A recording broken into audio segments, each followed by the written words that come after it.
Bismillahirrahmanirrahim. Once again, Yali Madad. From our previous class where we were talking about Chanta. So it's not a question, but they want us to talk about it a little bit more. One was about Madan Chanta, and one was about the Chanta in the Majalis. So they wanted to, I guess they want more explanation or wanted to understand more about these two things. So we will talk about them more. But before we do that, one of the Gnan part that was recited yesterday in Chandra, and while I was listening to it, I think this will be perfect part of the Gnan that can help us in our today's class. So I will ask, Kaun Paresh? Barkat Bhai to recite this one part of the Gnan, and then we will continue with this session.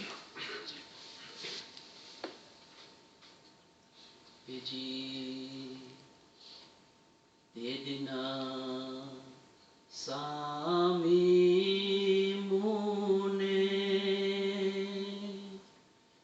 Pasate Rava Jo Ji Edina Sami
Subhanallah.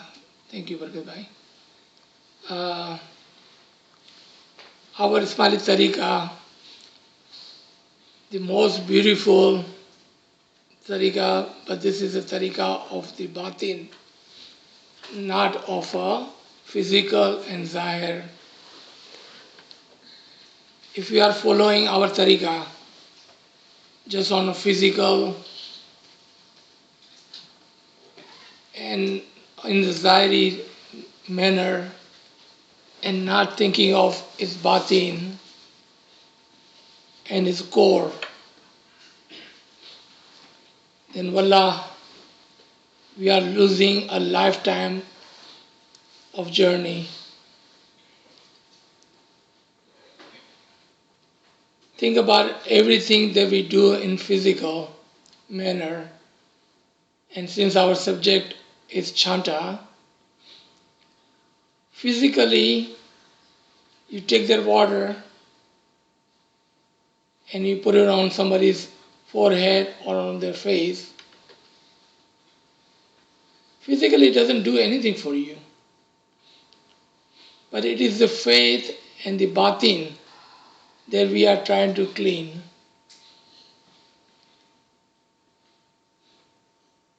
The dua, the prayers, the amr,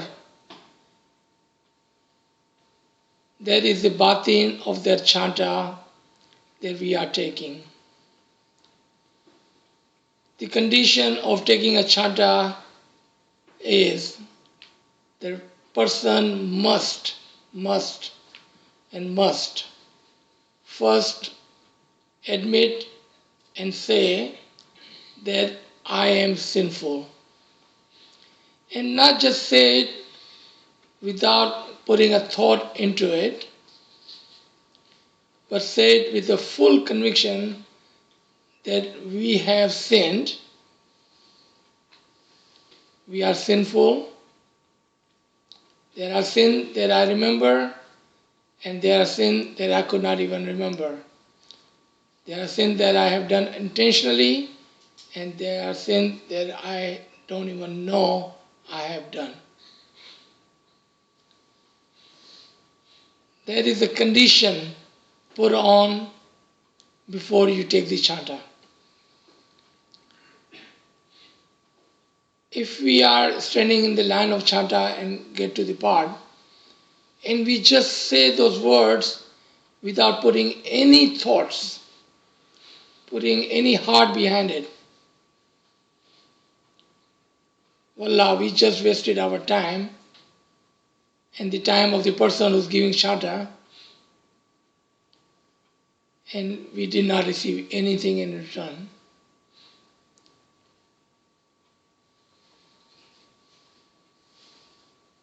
Because chanta is to purify your soul from the sin. Like taking a towel and cleaning the mirror.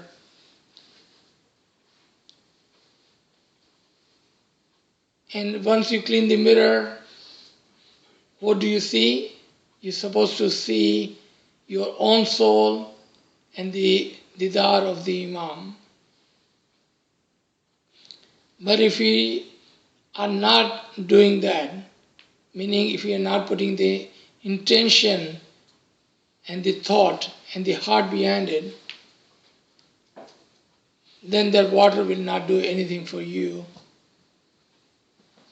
It's just a water. But with a pure niyat and pure understanding,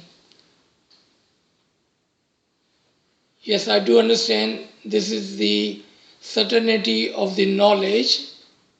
ये सिर्फ ilmul yaqeen की base पर हम कह रहे हैं. But that is the first step, ilmul yaqeen, the certainty of knowledge. With having this knowledge, we can move on to certainty of the eye. Ilmul Ainul Yaqeen. And when we get to Ainul Yaqeen, the certainty of eye, then you will be able to see how chanta works on your soul. How does it clear and purifies your soul and get rid of all your sin. The beautiful saying of Mullah Ali, Mullah Ali says, I get so surprised when people come to me and say, please forgive my soul, but then don't believe their sins are being forgiven.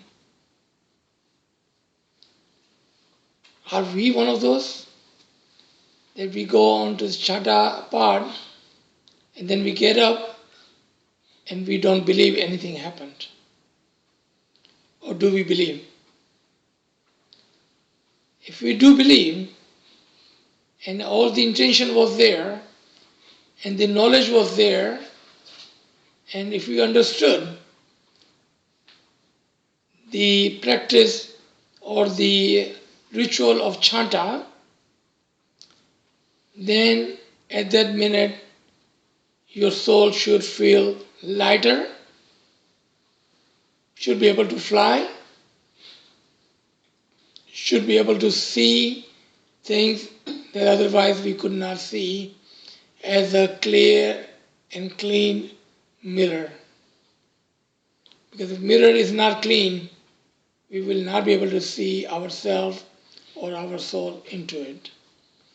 This is a farman of Sultan Muhammad Shah, may our soul be sacrificed to the Imam.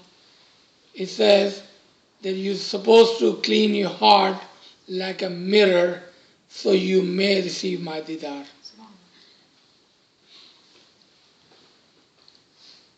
That is the ritual of chanta, and especially on the Chandrat. The Chandrat is the time that when we go there, we ask for forgiveness of our sin, forgiveness of our shortcoming, the son, anything we have done to others, and we ask for all this forgiveness, because sometimes we may have hurt someone and may not be able to ask them for forgiveness directly. So indirectly or knowingly or unknowingly, we are asking for all those things that we have done during that day or during that week or during that month. Now, if we come into the majalis, because in majlis we enroll ourselves and we are saying that we will give a khidmat of 5 saal, 12 saal, life, or whichever khidmat you have offered to the Imam of the time. And if there is any shortcoming in that khidmat, then you take the chanta in that majlis for the shortcoming of that. Remember, in the majlis or with the majlis enrollment, ibadat also becomes farz on us. Otherwise, ibadat is a nawafil, not part of our 3 shariat in Ismaili tariqah. But with the majlis, the ibadat becomes farz. So we are asking for the forgiveness and shortcoming of the ibadat as well in our majalis. So we are asking for twofold. One, the shortcoming in the khidmat, whatever khidmat we had offered, 5 saal or 12 saal or life. At the same time, the shortcoming in our ibadat. That if we have missed the ibadat, or if we did not do the ibadat in the way we were supposed to do ibadat, then we are asking for that forgiveness. So that was answer to the question for the majlis chanta. Of course, with the better understanding of the majlis and having the true knowledge of our tariqah, we can and we should be able to fulfill those khidmat that we are offering to Imam. Not just symbolically, not just by giving $500 or $700 or $1,200 to enroll in a majlis for the sake of the name, but to truly, truly offer the lifetime of service to the Imam of the time.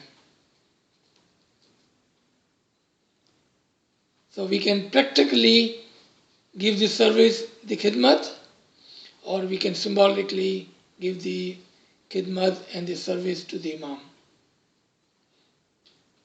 Of course, giving the khidmat practically is what needs to be done.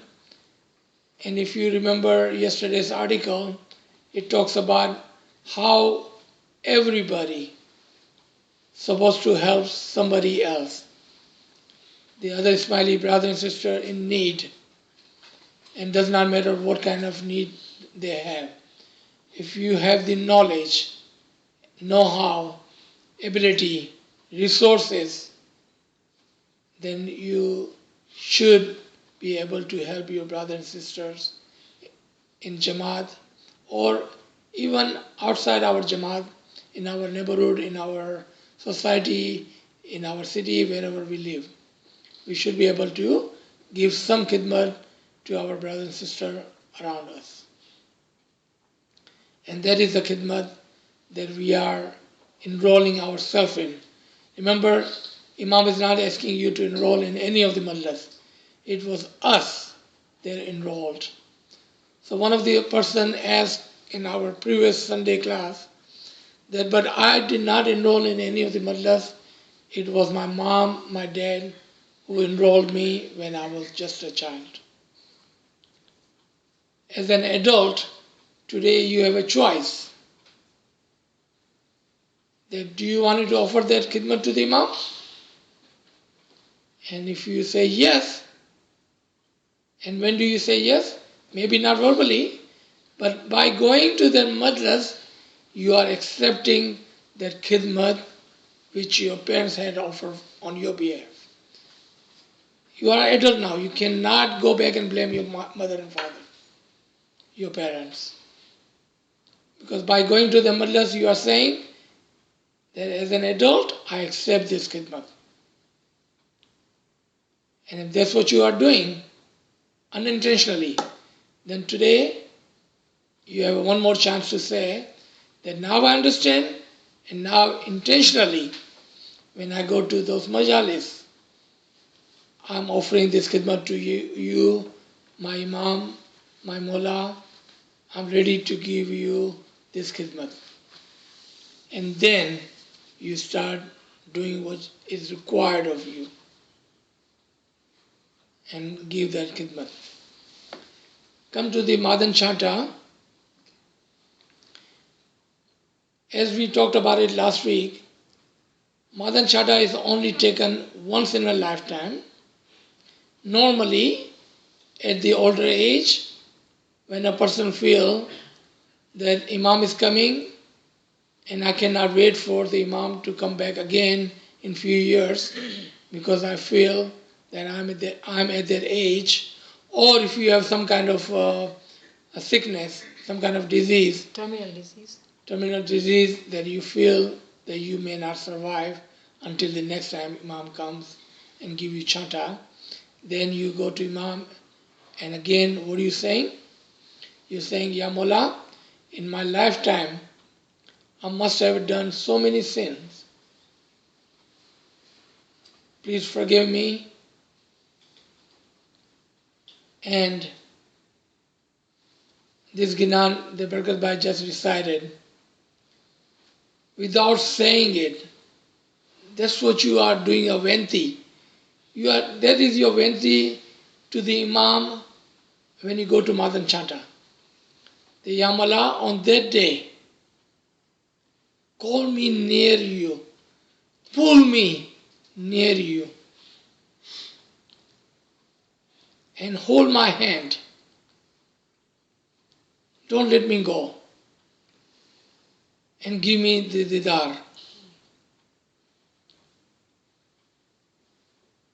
And we see that our peers have taught us everything, including in this Gnan.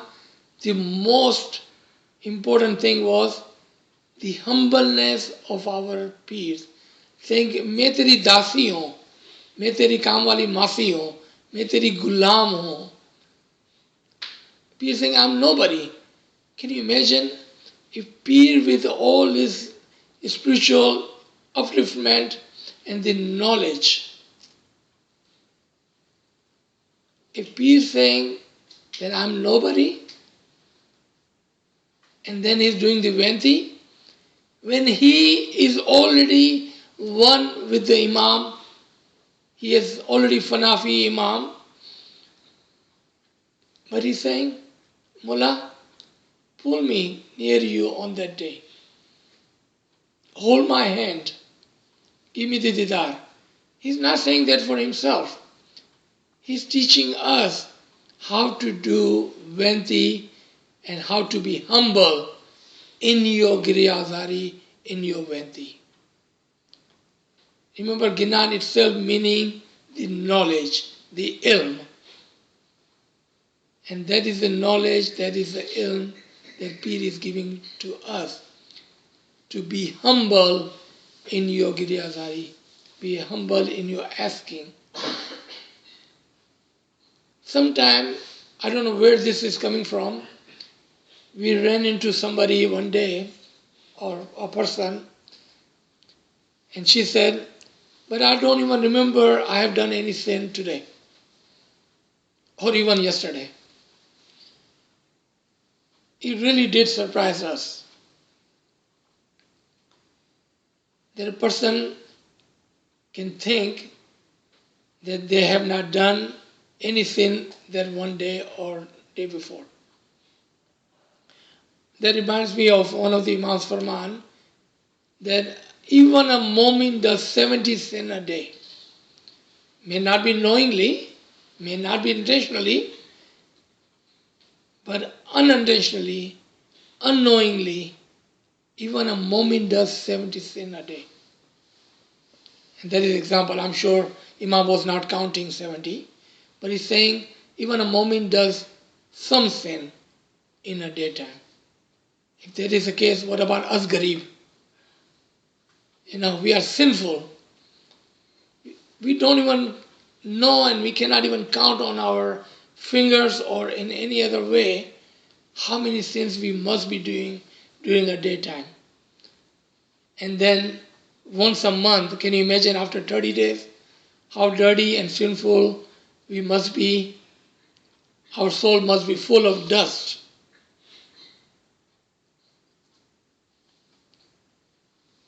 But Peer is saying that I'm nobody and please, Mullah, pull me up, keep me closer to you, hold my hand like I'm a child, don't let me go, and asking for didar. And here, a person saying, I don't even do a sin. I cannot remember doing a sin. So the other condition was put on Chanta was what? Being humble and saying, I'm gunegar, I'm sinful. And then asking for forgiveness. And that is the condition that put on Chanta. And in the Madan Chanta especially, a person has to say that all my life I have done nothing but a sin. So Ya Mullah, forgive me. And what does Mullah say? He doesn't say, I'm going to forgive you. He says, I accept your sin. Let me take your sin. Let me purify you. I'll take all your sin in my nur. And he takes all those sins away from you, if you believe. He takes all those sins away from you, if you believe. And then you are pure from that day on. Then whatever life you have left, you should do your best to stay in the Griyazari, stay in the remembrance of the Imam. Because it is said, if you stay in the remembrance of the Imam, it would be really hard to commit any sin. Because you are in constant remembrance of the Imam. And that's what Imam said, every 5 seconds. Remember Allah, remember Muhammad, remember Ali, remember any name of the Imam. If you're doing that every 5 seconds, वो बेचारा शैतान तो बोलेगा कि मैं कहाँ जाऊँ? How do I even get into this man's heart and mind when he's remembering his Mullah every 5 seconds? वो तो बेजार होके भाग जाएगा. That is an example of a true friend that my teacher used to give us. He says, you have 2 angels or 2 forces with you all the time. So if you have 2 friends and you are sitting in the middle and you are constantly talking to one friend, other friend is trying to say something to you, but if you never listen to him, what would eventually happen? The friend will get up and leave. That's what you should do to your shaitan. Just ignore him. You ignore him so much that he gets tired and he leaves you. So you keep listening to your other friend, which is your angel. Or, vice versa, if you keep listening to your nafs, your shaitan, and never listen to your conscience, your angel, then he also will get up and leave. Choice, the free will is ours. With knowledge, with the understanding of our tariqah, this becomes easier and easier to do. That you get rid of your shaitan and you keep your friend who's telling you what to do and what not to do. Your conscience or your angel, your nafs al-lawama, and get rid of your nafs amara. So I'm going to stop here with the question. Yeah, so I want to give one more example of my teacher only. It's so interesting that we are talking about chanta and being, asking for forgiveness of your sins as well as be humble. So humility is part of our religion. A person who does not realize they've committed sins probably do not even know what sins are. You know, there are physical sins, there are spiritual sins, there are intellectual sins, right? So not knowing the true knowledge is one of the requirement from an adult to know this knowledge. So when you do your rites and rituals, you understand the essence, the meaning of it. Why are you doing it? So not knowing is also committing a sin because you never took interest or gave time or took effort to learn this knowledge. So if we have understanding of the sin, then only we'll ask for forgiveness of the sin. If we don't even know, how would we ask?